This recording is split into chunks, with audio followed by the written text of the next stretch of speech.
Hammaga assalomu alaykum hurmatli obunachilar. Sizlar bilan men Suhrob, siz Samarqand uylari kanalini kuzatyapsiz. Yangi kuzatuvchi bo'lsangiz, obuna tugmasini bosib qo'ying, chunki bizda mana shunaqa chiroyli uylar sotuvga chiqib turadi.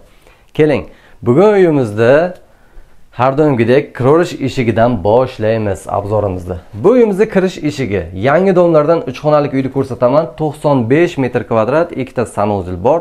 Hozir shulardan birini mana shu yerdan ko'rsatib o'tamiz. To'liq kafilda, suvga, svetdan umuman muammo yo'q, chunki biz vokzal desak ham bo'ladi, parsiz desak ham bo'ladi, eski Beeline desak ham bo'ladi, mo'ljallar juda ham ko'p, park desak ham bo'ladi. Shunday park ko'rinib turadi uyimizda oldida va Gorsud ham bu yerga mo'ljal bo'lyapti. Demak, kirganimizda hol mana shunday ko'rinishda, bu yerda ko'rganingizdek yumshoq mebellar qo'yilgan va bu tomonda oshxona mebellari joylashyapti.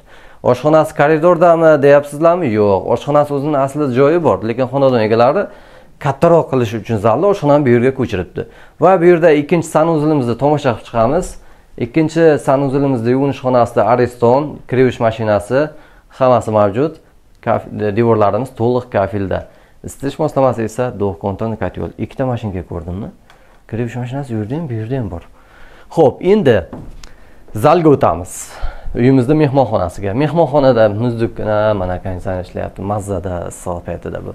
Yumshoq mebellar bor va mana eski oshxonamizning joyi. Ko'ryapsizlarmi? Kengaytirilgan, o'zgartirish kiritilgan. Mana shu yerda mana tumba turibdi. Mana shunaqasiga devor bo'lgan mana. Mana shunday devor bo'lgan. Bu xona alohida, bu xona alohida bo'lgan. Ya'ni zal alohida, oshxona alohida bo'lgan. Oshxonani shuni koridorga ko'chirib, bu yerda katta qilib yubordi. Televizorlar ilingan. Xohlasangiz bu yerga oshxona qaytarib qo'yishingiz mumkin. Xo'p, bolalar yotoqxonasiga o'tamiz. Uyimizda biroz kamchiliklar bor. Birdaniga aytib ko'rsatib o'tamiz. Qarangizlar. Devorlarga bolajonlar chizgan, bu yerda endi odam yashagan baribir ham. Mana shunday holatlar bor.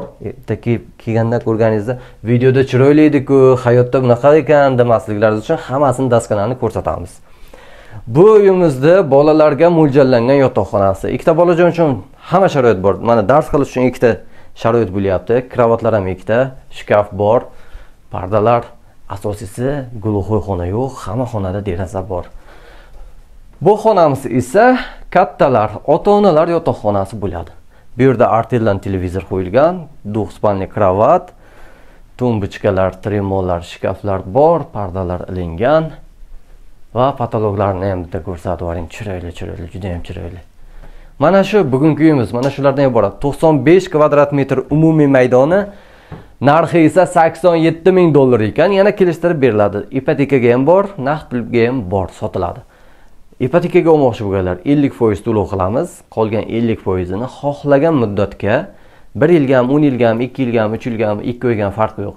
Bank orqali ipoteka asosida to'lab boramiz. Qiziqqanlar har doimgidek ekrandagi raqamlarga telefon qiling. Videoni qo'llab-quvvatlash pastga tushib ketyapti. Reaksiyalarni qo'llab-quvvatlaymiz va kommentda faol bo'lamiz. Yangi kuzatuvchi bo'lsangiz, obuna bo'lishni unutmang.